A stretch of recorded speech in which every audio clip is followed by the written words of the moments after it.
Olá, doutores. Sejam bem-vindos mais uma vez, professor Arley Souza falando. Vamos continuar o estudo agora fazendo exercícios sobre direitos reais, né? Direito das coisas e o direito de propriedade e o fenômeno da posse, né? O direito à posse, que é um dos atributos, que a posse que é aquele exercício de um dos atributos do direito de propriedade, conforme nós vimos na aula teórica. Hoje nós vamos fazer agora alguns exercícios nessa aula para enriquecermos aí o nosso conteúdo, tá bom? Então, sem muita demora, né, já mirando no foco, focado aqui no objetivo que é ensinar esse tema para vocês hoje, vamos partindo aí ferozes para a primeira questão, certo? Diz a primeira questão o seguinte, ó. Diz a primeira questão de 2022, certo? Questão atualizada para o cargo de analista judiciário oficial de justiça avaliador federal. Em termos gerais, ao proprietário da coisa móvel ou imóvel é facultado usar, gozar e dispor da mesma, além de reavê-la quando alguém injustamente a detenha ou possua. Por outro lado, perde-se a propriedade. Nós estamos tratando aqui de situações que levam à perda da propriedade, certo? A propriedade ela pode ser perdida por inúmeros fatores, certo? Os quais nós, inclusive, vamos fazer uma referência aqui a um dispositivo do Código Civil. Mas, por exemplo, a uso capião permite a aquisição da propriedade em virtude do lapso temporal, chamada prescrição aquisitiva. Então, a uso capião é uma forma de aquisição da propriedade por quem vai ser uso capiente e perda da propriedade para quem for o uso capido, certo? Então, a uso capião é uma das formas de perda da propriedade. Outras formas de perda da propriedade são a desapropriação, por exemplo, que é um processo administrativo que resulta na perda da propriedade para atendimento de utilidade ou necessidade social, utilidade pública ou necessidade social, certo? Também é possível o perdimento de bens como pena prevista no direito penal, né? Você perde bens, quer dizer, perdimento de bens é uma forma de se perder a propriedade sobre algum daqueles bens. Então, existem várias formas de perda da propriedade. Vamos analisar aqui a nossa questão, os nossos incisos, e depois ver a disposição legal que fala do tema, para a gente ver se a gente consegue entender qual seria a melhor resposta aí para essa questão. Beleza? Vamos lá. Só um minuto. Diz o inciso 1, ó. Por outro lado, perde-se a propriedade, né? Inciso não, afirmativa 1, né? Por alienação. Quando alguém aliena o seu bem a outrem, essa alienação faz com que ele perca a propriedade e o outrem adquira a propriedade. Então, isso está correto. A alienação pode se dar pela venda da coisa, pela doação da coisa. E veja aqui que ele está falando em relação a coisa móvel ou imóvel, tá certo? Não é apenas a propriedade no sentido da coisa móvel ou da coisa imóvel, é de dois. Então, a resposta aqui que vai englobar, a resposta para a perda da propriedade teria que englobar, você examinando nessa prova, uma situação que leva à perda da propriedade para as duas formas de coisas, tanto a coisa móvel como a coisa imóvel. Então, a alienação é uma das formas. Renúncia. Se você renuncia à coisa que lhe é dada, você perde a propriedade. Também é uma das formas de perda da propriedade. Abandono. Se você abandona a coisa, você também perde a propriedade sobre aquela coisa. Também é, portanto, possível a perda da propriedade por meio do abandono. Por perecimento da coisa. Então, se você tem uma coisa, você tinha uma coisa móvel, vamos supor um pão, e aí você comeu o pão, você consumiu o pão, você perdeu a propriedade do pão, né? Ou então, você tinha o seu computador, né? E o seu computador pereceu, quebrou, ficou totalmente inutilizado, aí você abandonou ele. Você abandonou ele porque ele pereceu, ele não está mais funcionando. Então, você pode também perder a propriedade de uma coisa em virtude do perecimento daquela coisa, certo? E também por desapropriação. Você também pode perder a propriedade por desapropriação, que se dá sob várias perspectivas que são estudadas no direito constitucional, no direito administrativo, tá bom? Então, o inciso 1 está falando, a afirmativa 1 só tem formas de perda da propriedade. Beleza, então a 1 está certa. Eu tenho que procurar uma alternativa que tenha a resposta 1 valendo. Quais são as que têm a resposta 1 valendo? A alternativa A e a alternativa C. A alternativa D não tem 1, certo? Então, vamos ver logo, já que a alternativa D não tem 1, eu já sei, portanto, que a 2 está errada. Concorda comigo? Se eu sei que a 1 está certa e que não tem nenhuma alternativa com o inciso 1 e o inciso 2, né, a afirmação 1 e a afirmação 2, eu já sei que a 2 está errada. Já sei que a 2 está errada. Veja que é preciso saber fazer prova, meus amigos. Eu estou lhes ensinando a fazer prova, certo? Mas ainda assim, vamos analisar 2, né? Por alienação, sim, você pode perder a propriedade por alienação, sim. Beleza, tranquilo. Por ocupação, não. Por ocupação, você não perde a propriedade. Você perde a propriedade. A mera ocupação do bem não faz surgir a propriedade. A ocupação do bem e a posse do bem ocupado por um lapso temporal previsto na lei pode fazer surgir a uso capião, que seria a prescrição aquisitiva da propriedade. Mas a ocupação não é forma de perda da propriedade. Confusão. Professor, o que é confusão? Confusão acontece quando alguém que não era proprietário da coisa tem um patrimônio que se confunde com outro. A confusão pode fazer surgir a propriedade. O indivíduo pode ganhar a propriedade de uma coisa em virtude da confusão patrimonial. Mas perder a propriedade, não. Perder a propriedade não é confusão, não é motivo de... Professor, confusão aqui está sendo usada naquele sentido que a gente usa no dia a dia, Não, eu estava ali no bar, teve uma confusão lá. Não, não é isso, não. Confusão aí, ele está usando no sentido de confusão patrimonial. Certo? Confusão patrimonial. Então, imagine aí. O meu filho ganha um prêmio na escola. Não vou usar o meu filho não, que é um péssimo exemplo, né? Vamos supor, eu tenho a minha casa. Eu tenho a minha casa, que é casa, na verdade, como eu sou casado, 50% da casa é minha e 50% da casa é da minha esposa, porque ela foi conseguida, né, na constância do casamento. Beleza. Aí a minha esposa falece. Veja, nesse momento que ela faleceu, eu vou ser parte proprietário da casa e eu também sou herdeiro da casa em face da minha esposa. Se não houvesse mais nenhum filho, né, se eu e ela não tivéssemos filhos, eu seria talvez o único herdeiro dela. Então, nesse sentido, a parte dela, que iria ser minha herança, iria se confundir com o meu patrimônio.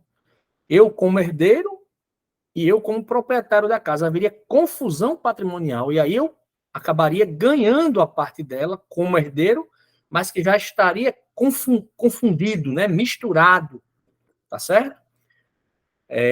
A metade da casa que pertence a ela, né, o valor correspondente à metade da casa, ao meu patrimônio. Então, haveria confusão patrimonial. Então, nesse caso, eu adquiriria a propriedade e não perderia a propriedade. Então, também o número 2 está errado.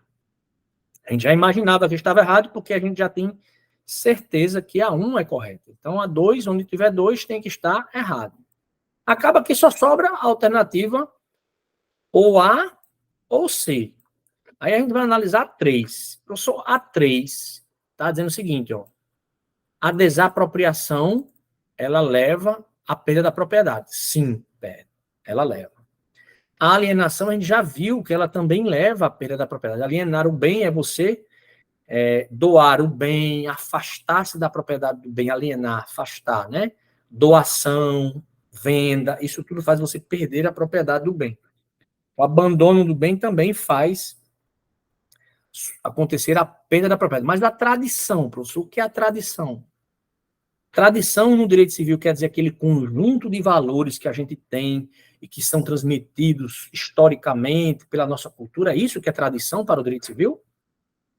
Não, pessoal, não é isso, tá certo? Tradição no direito civil é o fenômeno de transferir a coisa móvel para o seu novo proprietário.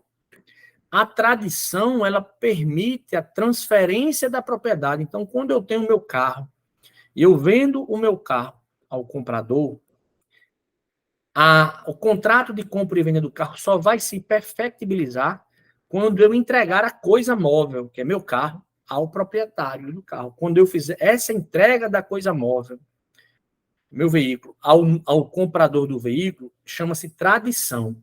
A tradição faz, de fato, desaparecer a propriedade para mim, que estou entregando o veículo ao novo comprador, e faz com que o novo comprador adquira a propriedade do imóvel. Essa entrega da coisa chama-se tradição. Agora, a tradição, ela só permite a perda da propriedade quando se trata de bens móveis, de coisas móveis. Porque coisas imóveis, a tradição, primeiro, não é possível, porque a coisa imóvel, você não pode movimentar ela para entregar a coisa a outro, né? O imóvel, você não consegue movimentar ele para entregar a outro. Então, a mera entrega do imóvel ao novo proprietário não transfere a propriedade.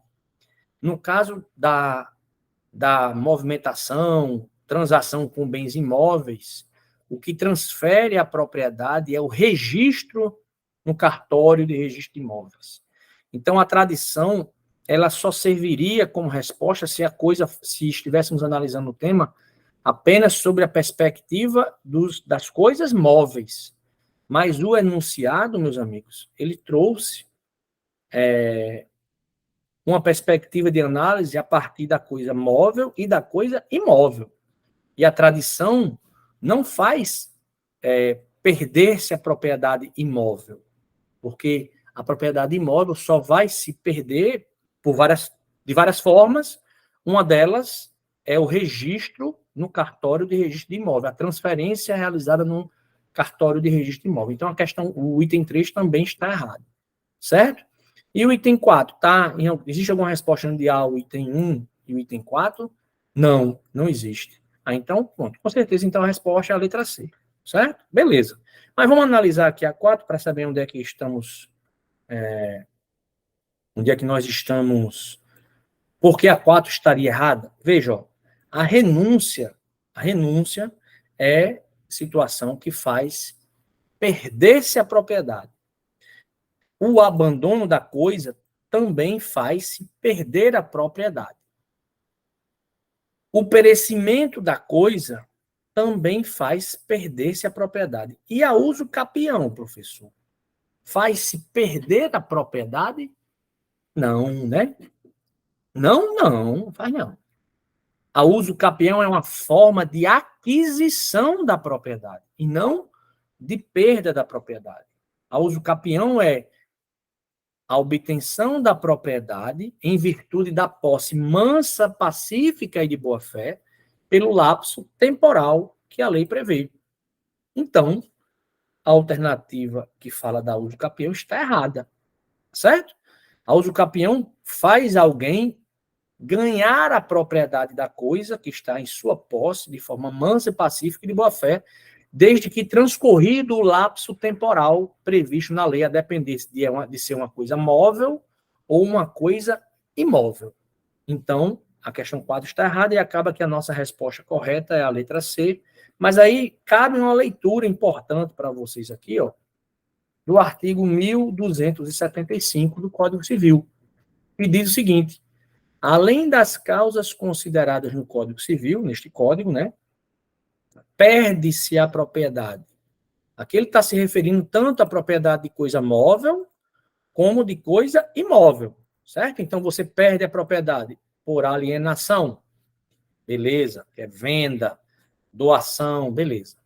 Pela renúncia, tranquilo, já tínhamos debatido isso, você renunciou à propriedade de uma coisa, beleza, você alienou aquela coisa, beleza, isso tudo é motivo de perda da propriedade. Beleza. Por abandono, Se você abandona a coisa, você perde a propriedade da coisa.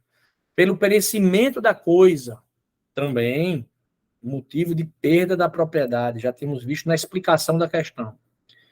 Desapropriação também gera a perda da propriedade. Aí existem vários casos, né, de desapropriação na Constituição e nas leis do direito administrativo, que vocês devem ter estudado com os nossos colegas aqui, que abordam o direito administrativo no Everest e no Mentores, certo? Beleza. Mentores cursos, certo? Então, desapropriação também faz haver a perda da propriedade. Aí, parágrafo único. Nos casos dos incisos 1 e 2, alienação e renúncia, os efeitos da perda da propriedade quando se tratar de imóvel serão subordinados ao registro do título transmissivo ou do ato renunciativo no registro de imóveis, certo? Então, é preciso fazer-se o registro, o cadastro, né, registrar esse ato transmissivo da propriedade, digamos assim, no registro de imóveis. Beleza, meus amigos? Tranquilo? Então, com essa leitura aqui que sendo importante, né, a gente percebe aí qual é a melhor resposta aí para a nossa questão, né? Ficou claro? Espero que tenha ficado claro para todos. Questãozinha boa, certo? Questãozinha boa que exigia o conhecimento aí das situações que levam à perda da propriedade. Beleza, beleza, professor, beleza. Então, agora vamos para outra questão, né? Vamos para outra questão. Questão 2, aqui, questão 2. Questão, olha só, da FCC de 2023, também para o cargo de analista judiciário, oficial de justiça avaliador. João, empregado de Francisco. João, empregado de Francisco. Conserva em nome dele, olha, uma pessoa conserva em nome de outrem, né? E em cumprimento de suas instruções, beleza, a posse de imóvel de propriedade do segundo. Então, o João conserva em nome de Francisco, sob instrução desse, a posse do imóvel de propriedade de Francisco.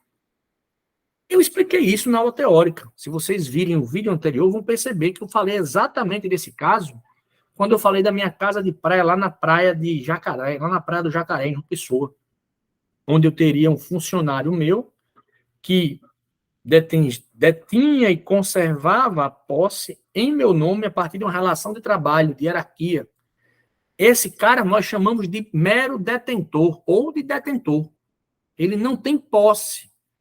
Apesar de ele exercer os poderes de fato sobre a coisa, uns poderes de fato sobre a coisa, sendo esses poderes alguns dos atributos do direito de propriedade, ele não tem o ânimo de se apossar. Certo?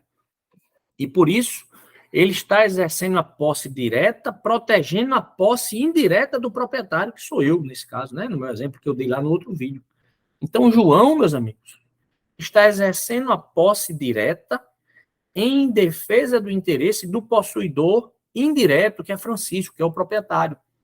Então, analisando as alternativas aqui e considerando essa explicação que nós tínhamos dado, inclusive, na aula, João é o quê em relação a esse imóvel? João é o quê? João é possuidor indireto? Não, o possuidor indireto é Francisco, que é o proprietário que contratou João para fazer e manter a guarda da sua posse direta, em seu nome. Mas o proprietário que é o possuidor indireto daquele imóvel. Beleza. João é um possuidor precário.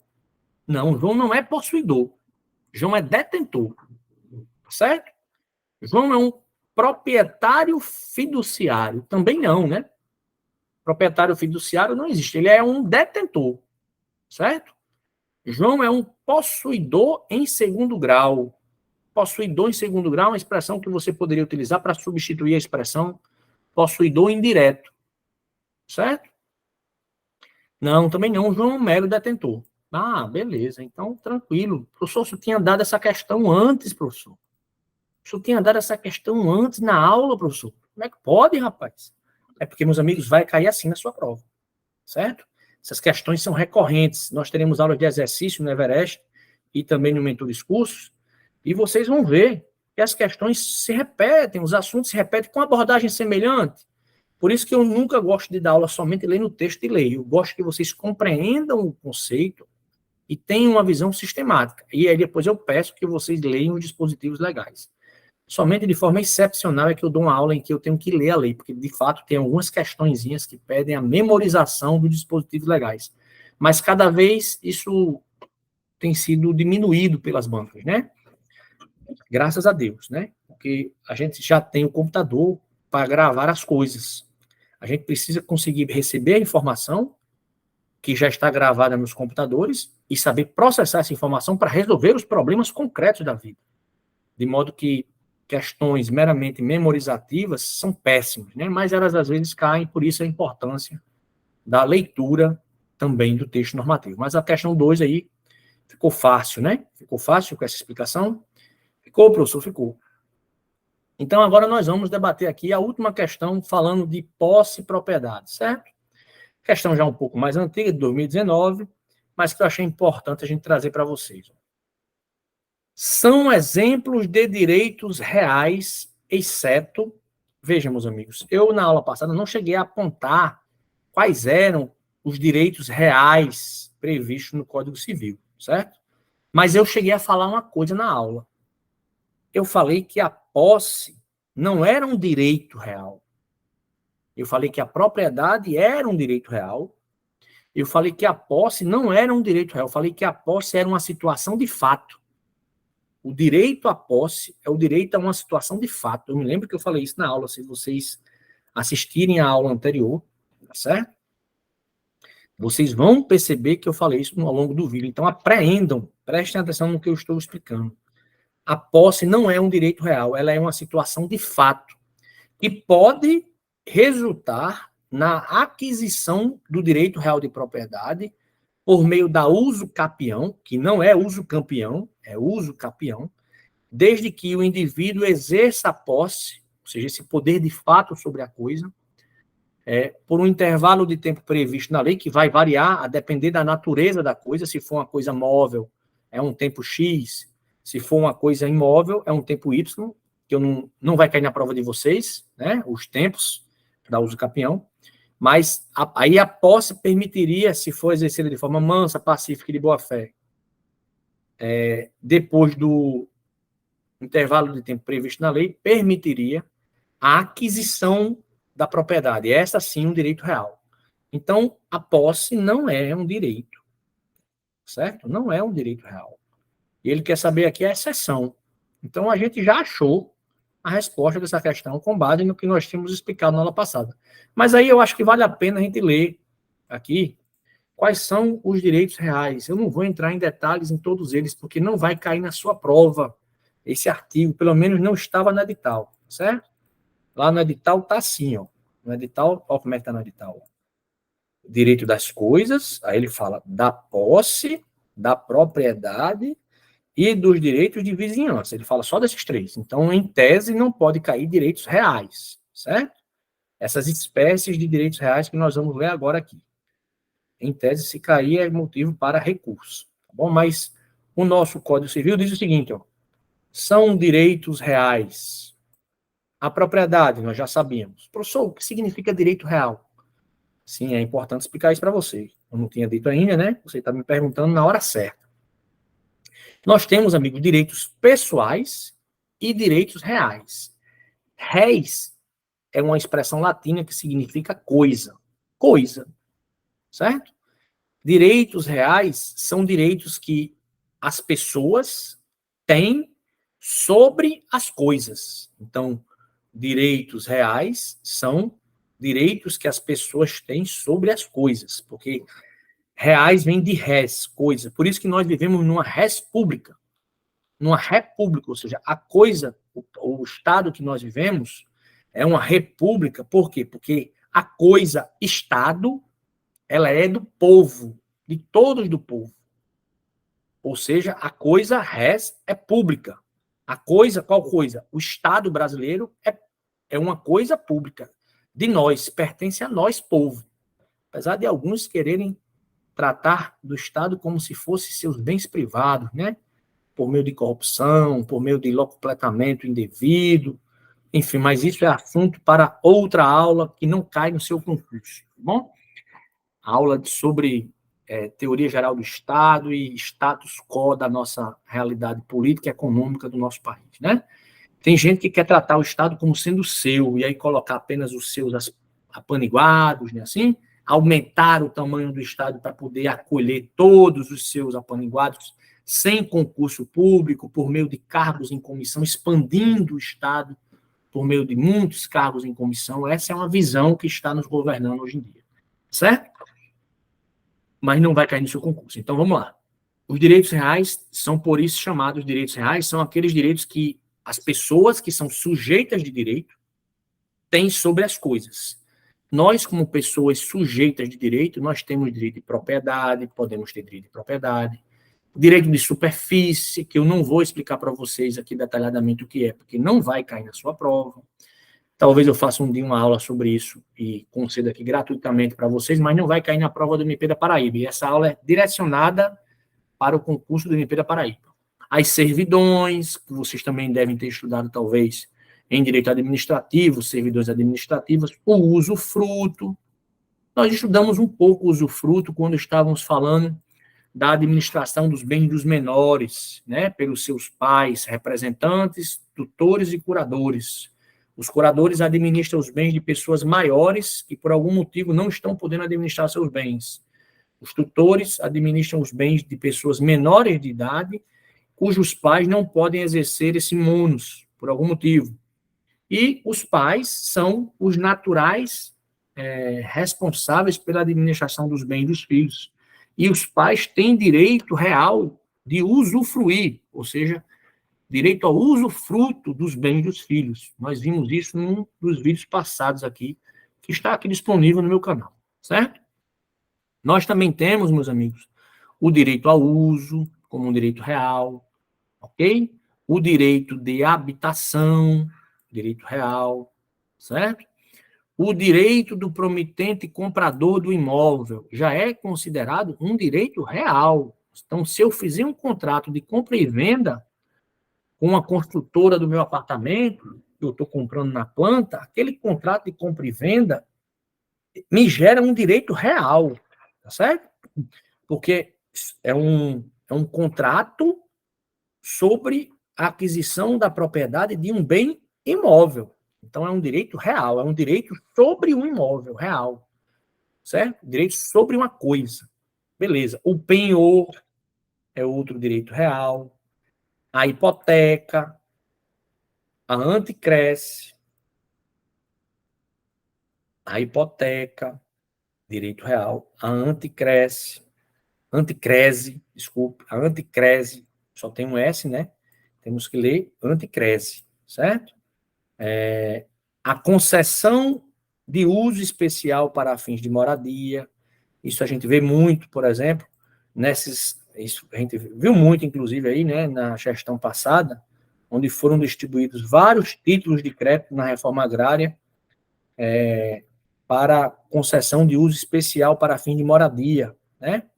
Aqueles programas sociais que distribuem a propriedade, a casa, o Minha Casa Minha Vida, o PAC, você entrega uma concessão de uso especial para fim de moradia, certo?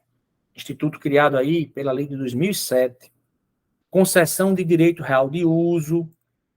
A concessão do direito real de uso é um direito real, certo? E a laje, outro direito real introduzido recentemente no nosso direito civil, em 2017, certo? Pela lei número 13.465. Então, meus amigos, esses são exemplificadamente os direitos reais, certo? Aqui está a lista, né? Vocês, no concurso de vocês, se for cair, ó, cai a propriedade e vai cair a posse, porque está lá no edital, certo? E vai cair a propriedade. Não vai cair os demais, porque o próximo tópico que nós vamos abordar no próximo vídeo são os direitos de vizinhança, certo? E aí, quanto aos direitos de vizinhança, já antecipo, o nosso estudo vai ser baseado estritamente nas disposições normativas, tá certo? Mas isso é assunto para o próximo vídeo que eu vou gravar, para disponibilizar para vocês em alguns minutos aí, e vocês vão poder assistir na sequência desse vídeo. Assistam todos esses vídeos antes da prova, um dia antes ali para revisar. Você faz uns exercíciozinhos, aí faltou estudar esse assunto, professor.